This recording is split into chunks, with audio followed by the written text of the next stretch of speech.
Well, good morning. You can hear my rooster crowing.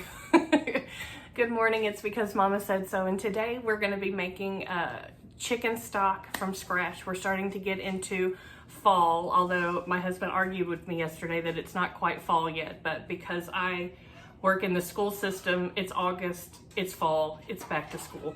And that means soup mode. So one thing I want to share with you is a quick tip for making chicken stock, because not everyone can always just go buy chicken, or buy a whole chicken in order to make chicken stock. And the thing that you really want with your stock is you want to be able to get all of the great flavor and all of the collagen out of the bones. That's what makes a really good, healthy bone broth.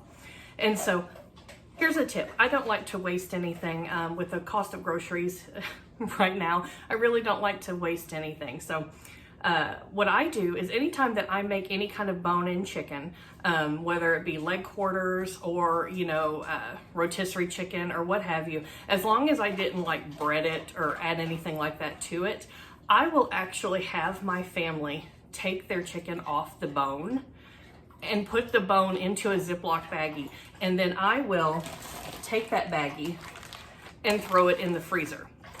And so anytime, like this is a little thing of leftover wings. And we had a couple of leg quarters left over one time. And so I have a good little pile here of bones that have just been saved up. And so it's time. It is time. It is time to make chicken stock. And I'm going to show you how easy this can be, because really all you're really going to need is you need some sort of meat and bones. You can do it with beef. I know some people save their beef stock bones, but you want to make sure that you've just got your meat and your bones, and then veggies. Honestly, the thing that's most common is to use celery, onions, and carrots. And it's so super simple. You really don't have to cut them any specific way. You just want to make sure they fit in the pot. So come with me, we're making chicken stock.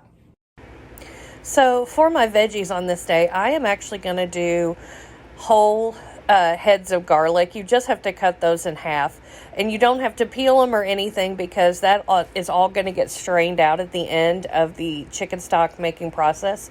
You really can honestly use any edible plant life that you want. If you have a garden full of squash and radishes and carrots and fresh herbs, all of those things are absolutely wonderful in chicken stock. Don't feel like you absolutely have to use exactly what I'm using.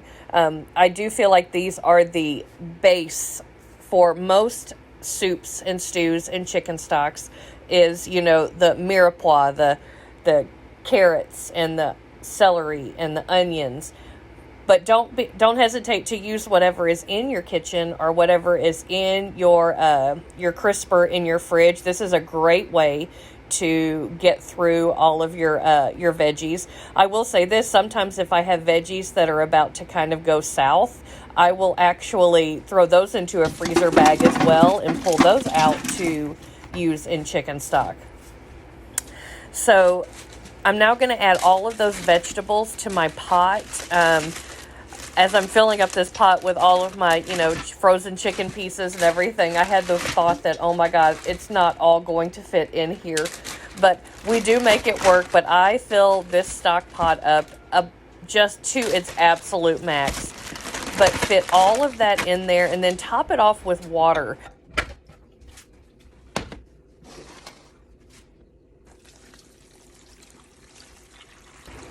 You want your seasoning to get into your stock and into your bone broth.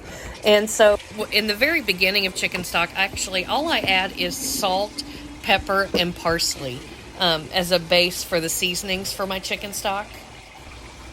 Once we have all of that in there and everything fit into the pot as best as we possibly can,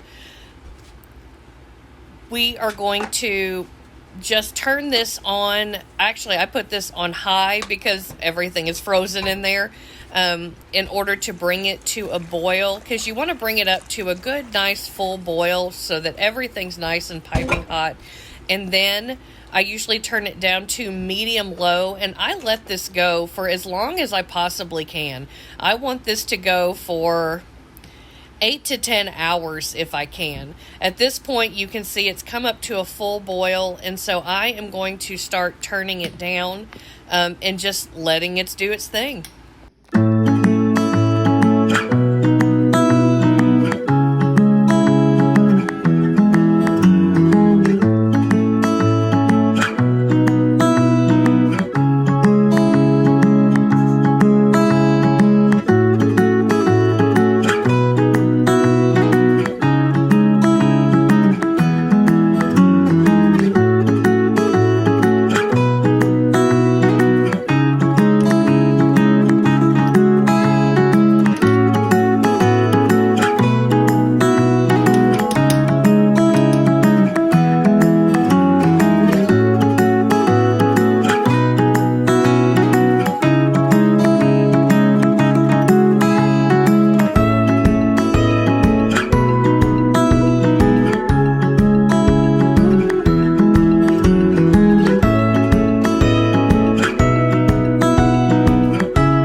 Next morning.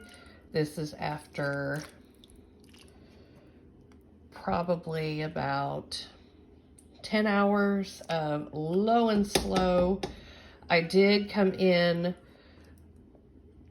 about midnight, 1 o'clock last night and actually turned the heat off and put a lid on it and just let it slowly kind of cool down, so that way, like I say cool down, it's still like, it's hard to touch the side of this pot. Like, it just retains so much heat. But I wanted it to cool down so that way I could strain off all of the chicken stuff and the vegetables and get this into freezer containers, which I'll show you the freezer containers and how much. But you can see I have cooked the bejesus out of this chicken stock. Drained out most of the bones and stuff, and I have a plate over here for Cooper. Nothing goes to waste, right? I am going to top off this pot with water. I will strain some more of this as I'm filling up the containers, but I'm going to go ahead and add some more water to this bone broth to make it stretch a little further. And I'm going to taste it to see if I want to add any more seasonings. At this point, I might add a little bit more salt and a little bit more pepper. The big thing is you want your chicken stock to taste delicious. You want it to taste like a good base of chicken soup. All right, so I am going to go ahead and add a few pinches of salt to this stock.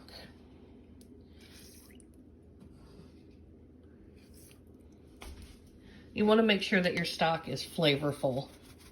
I'm going to add some more pepper. We love pepper in our house. I kind of like my chicken stock to almost have like a roast chicken feel to it. I'm going to add just a little bit of Tony's seasoning because I'm from Louisiana. We'll put this on a flip-flop, y'all, and eat it. We love it. I'm going to add a little bit of poultry seasoning because it has a lot of those good chicken flavors in it. And I'm going to finish it off with, if I can get it open, some parsley. We're We're going to give that a stir. And this will be an incredible base for all of our fall soups and stews. So good. So now I have set up my filling station. I find the best way to do this is to put a sheet pan down so that way it can catch any inevitable stock that would overflow out of my strainer. These are 4-cup freezer containers that I get from Amazon. There's a million different kinds, but these are the 4-cup containers. And you want to make sure and fill it to where there's about an inch at least at the top, because it will kind of expand when it freezes, and so that allows for a little bit of that expansion. But we're just going to fill these up and strain this out. You'll see me a couple times walk away, and any of the stuff that I strain out, I'm adding it to Cooper's bowl.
Now, as always, I included the recipe for this chicken stock at the end of this video, but I didn't really include any specifics because all of it is going to depend on how big of a pot you have, how much chicken you have, how much flavor you do or do not want. Do you want to add salt or not? So I put the steps, but no, they're all kind of sliding scale based on your preferences and what you have in your kitchen accessible. I actually have this large stock pot. You might have a large pot that's smaller. So here's where we ended up. 52 cups of homemade chicken stock. And here's Coop's cut for being such a good boy. And smelling chicken stock for a day and not getting any. Good boy. Screenshot the recipe. Let me know if you try it. Thanks so much for watching. And take care of yourself, your precious cargo, because Mama said so.